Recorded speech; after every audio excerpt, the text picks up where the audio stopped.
2025 के बिहार चुनाव में रिकॉर्ड तोड़ वोटिंग के साथ उम्मीदवारों ने जोरदार एंट्री की तथा मैथिली ठाकुर ने 25 वर्ष में जीतकर सबसे कम उम्र की महिला विधायक बनने का रिकॉर्ड बनाया। रवीना कुशवाहा और शिवानी शुक्ला जैसे उम्मीदवार राजनीतिक प्रभाव या पारिवारिक पहचान होने के बावजूद भी वो चुनाव हार गए। SIR मॉडल से बिहार चुनाव का बना ऐतिहासिक चुनाव। बिहार विधानसभा चुनाव 2025 में SI मॉडल ने प्रक्रिया चुनावी माहौल को बदल दिया, जैसे कि शुद्ध मतदाता सूची लिया, शांतिपूर्ण मतदान और रिकॉर्ड तोड़ भागीदारी तथा इसकी मुख्य उपलब्धियां रही। 22 लाख मृत, 36 लाख राज्य छोड़ चुके और 7 लाख डुप्लीकेट नाम हटाने से सूची विवाद मुक्त रही। पहली बार किसी बूथ पर हिंसा या मृत्यु नहीं हुई और पुनः मतदान की जरूरत भी नहीं पड़ी। तकनीकी सत्यापन, कड़ी निगरानी और सुरक्षा व्यवस्था ने चुनावी को पारदर्शिता पर भरोसेमंद दिखाया। इस मॉडल ने अब 12 राज्यों में अपनाने की तैयारी में लगी हुई है सरकार। प्रधानमंत्री नरेंद्र मोदी ने चुनाव जीतने के बाद पूरे बिहार वासियों को धन्यवाद दिया तथा उनकी प्रशंसा भी की। उन्होंने कहा कि बिहार के लोगों ने बिल्कुल गर्दा उड़ा दिया है। गमछा हिलाते हुए कहा, बिहार के लोगों आपको धन्यवाद, क्योंकि इस बार चुनाव में प्रचंड बहुमत दे करके आपने मुझे जिताया। इसके लिए बहुत बहुत धन्यवाद, आपने तो गर्दा उड़ा दिया। बिहार में चुनाव जीतने के लिए बिहार में खाली एक ही चीज है जो आप प्रेडिकेट कर सकते हैं कि कहां जहां नीतीश होंगे वहीं गठबंधन की सरकार बन जाएगी, जहां पर नीतीश कुमार वहीं सरकार बन जाएगी। बाकी कुछ प्रैक्टिकेबल नहीं है। और देखिए ना, इस बार यही हुआ। छपरा से लेकर पटना तक छप्पर फाड़ कर वोट पड़े। एनडीए वाले ने धागा खोल दिया। बिहार में गमछा उतरा नहीं, गमछा उड़ रहा है। बिहार में एनडीए का सीट देखकर तेजस्वी बाबू भी मानो मन सोच रहे होंगे कि इतना सीट भी आ सकता है जी। मतलब पिछली बार भी हम टॉप किए थे तो इतना सीट नहीं आया था, इतना कैसे आ गया एनडीए का? पॉसिबल ही नहीं है, ये तो अनपॉसिबल है। लेकिन बिहार है बबुआ, यहाँ कुछ भी हो सकता है।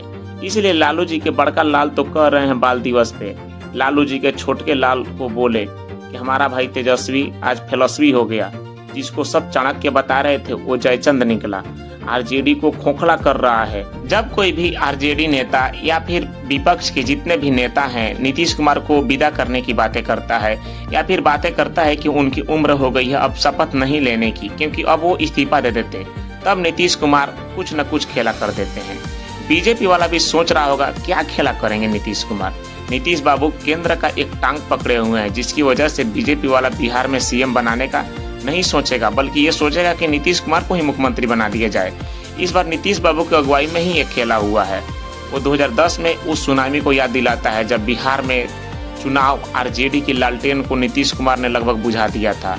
आरजेडी वाला 22 पे ही सिमट गया था। और इस बार भी 2025 में कांग्रेस और डिप्टी सीएम बन रहे थे मुकेश सहनी बाबू, उन सबको मिला करके 35 से 25 सीट में ही सिमट गई है। ऐसा लग रहा है कि एनडीए सरकार आ करके नीतीश कुमार ने लालटेन को ही बुझा डाला है। इतना वोट मिला मानो कि जनता एक सुर में ही बोल रही हो। फिर से एक बार नीतीश कुमार ने पूरे बिहार को रोशन कर दिया। बिहार में लालटेन की जरूरत है ही नहीं भाई, कोनो जरूरत बिजली का है ना जी। उधर बिहार के जाने माने नेता प्रशांत किशोर का दुनिया ही उजड़ गया। 2 साल से मेहनत कर रहे थे प्रशांत किशोर, लेकिन अब उनको देख करके हमको सुपर 30 का पिक्चर और डायलॉग याद आया जब ऋतिक रोशन कहता है इतना भी गलत कोई हो सकता है कैसे। लेकिन प्रशांत किशोर ने मुद्दा तो अच्छा उठाया था, बेरोजगारी का, पलायन का, फैक्ट्री का, नौकरी का, लेकिन बिहार की जनता ने उन्हें भी नकार दी। बिहार भारत का वो पहला राज्य होगा जो घर घर नौकरी देने वालों को भी ठुकरा दिया, क्योंकि यहाँ जाति धर्म की ही वोट चलती है। ऐसा लग रहा है कि प्रशांत किशोर का ओवर कॉन्फिडेंस चुनाव न लड़ने पर भी भारी पड़ गया और उनका असर ये हुआ कि खुद तो वो डूबे की वो साथ ही साथ उनका बयानबाजी भी दिए गए। 25 सीट से ज्यादा जेडीयू का आया तो पॉलिटिक्स छोड़ देंगे, उसको लेकर के भी बहुत ज्यादा सोशल मीडिया पर मीम बन। लेकिन प्रशांत किशोर हारे नहीं है, बस वो चुनाव हारे, वो दम नहीं हारे, हिम्मत नहीं हारे हैं।